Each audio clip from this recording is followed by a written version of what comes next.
September 18, 1587, Baroque composer Francesca Cassini is born in Florence. 1709, Samuel Johnson is born. Quote, "Words blur the mind, and idlers find an eager diligence. For Johnson's shame plays sober games, his bantering defense." End quote. From Ode to an Examination by Ashley Kavita. 1905, Greta Garbo is born in Stockholm, Sweden. 1917, Aldous Huxley begins teaching at famed English boarding school Eton, where Eric Blair, later to write as George Orwell, will be one of his students. Huxley is 23 years old when he begins teaching. In 1937, Zora Neale Hurston's Their Eyes Were Watching God is published on this date. September 18th, 1950, actor and writer Anna Devere Smith is born in Baltimore. On September 18, 1968, future Chicago Bowl and subject of my COVID-19 pandemic 2020 nostalgia zine, Tony Kukoc is born in Split, Yugoslavia, now Croatia. From Enjoy Nostalgic Last Dance Tony Kukoc zine, here are some examples of Tony in literature. From Pretty Birds by Scott Simon, quote, "It wasn't until Irena had opened up the shirt that she saw Jordan across the back and Chicago on the front. The gift, along with the gunshots and emptiness outside, alarmed her. Irena was cunning. She knew that Coach Gino enjoyed having sex with her, but she assumed that one day he would approach her with his sad hound's face and announce that he was returning to his wife, or at least to their bedroom from the couch on which he professed to sleep, or moving in with Julian Mitrick, the hazel-eyed women's soccer coach.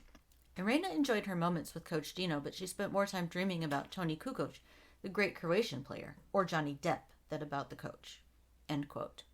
From Big Game, Small World, a basketball adventure by Alexander Wolf. During his first season in the NBA, while the war raged back at home, you could see the labor in everything Tony Kukoc did. After joining the Chicago Bulls in 1993, he seemed to repudiate the style that had turned him into the finest young player in Europe.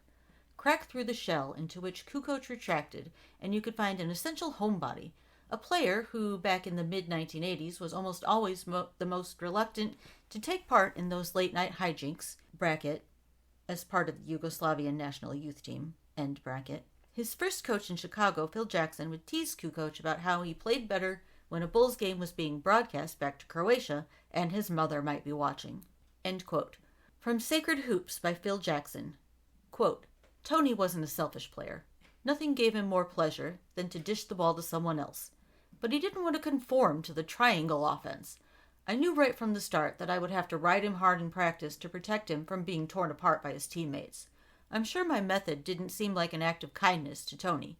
He couldn't understand why I allowed Scottie, note Scottie Pippen, the freedom to make creative moves outside the system, but would start yelling at him when he tried similar gambits." End quote. From Scottie Pippen by Fred McMain. Quote, "At times, Pippen made life difficult for Kukoc. He sometimes yelled at him on court for failing to execute a play properly. As Kukoc became more comfortable with the NBA style of play, however, he became a valuable member of the team, and Pippen softened in his criticism of the Croatian star. Quote, I think Tony is a very talented player," end quote, Pippen said. Quote, "He has a lot to learn about this game. When I push Tony, I try to make him better like Michael did me. People look at it wrong and assume I dislike him. The problems I supposedly had weren't personal. I objected to the way they were pursuing him and offering him so much money. I honestly enjoy talking to Tony and trying to teach him how to be a better player. I see a lot of my game in Tony." End quote. From Bad as I Want to Be by Dennis Rodman and Tim Keown. Quote, "I think Tony Kukoc is the guy who was most affected by the trade," note, "when Rodman came to Chicago." End note. "He went from being the best player on the whole continent of Europe to being the fourth best player on his own team. This team will free him up to do whatever he has to do. He just needs to understand that and get his mind right about the game.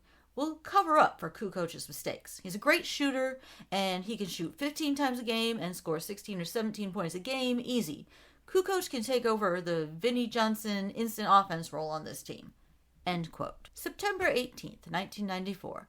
The U.S. Postal Service issues a Billie Holiday postage stamp.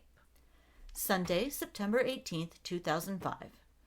Tit and I had to be up early for the Continental Divide bike ride, sponsored by the Lions Club. We got free t-shirts and a pancake breakfast. I ate pancakes, real maple syrup, a banana, grapes, and a bagel with peanut butter and jelly washed down with Gatorade.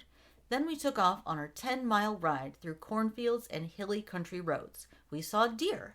It was a fine, sunny morning for a bike ride, and it was a lot of fun. Later, I watched Game 3 of the WNBA Finals, televised on ABC. The Connecticut Sun lost to the Sacramento Monarchs, putting the California girls up 2-1 in the series. We took a nap, waking up with just enough time for me to shower and get dressed before the new episode of The Simpsons, The Girl Who Slept Too Little, production code GABF16. A stamp museum was opening next to The Simpsons' house. Homer took an instant dislike to it and protested. As a result, the stamp museum and a graveyard swapped places. Lisa got scared and started sleeping in Homer and Marge's bed. When they went to the new stamp museum, they met the author of a Simpsonized version of Where the Wild Things Are. Lisa decides to face her fears by visiting the graveyard, hits her head on a gravestone, and dreams of Maurice Sendak-like monsters. Saturday, September 18, 2010, Mishawaka.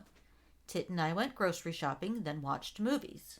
The better of the two movies was Letters to Juliet, a sweet, if predictable, romantic comedy. Vanessa Redgrave played a woman searching for a long-lost love. I like it. Sunday, September 18, 2010, Mishawaka. Tit and I had a nice walk along the Riverwalk today. We discovered Pride in the Park going on over by Truman's. The best booth at the fair belonged to two craft artists who go by Ransom Poets. They make magnets and other goods out of vintage gentlemen's magazines. Awesome stuff.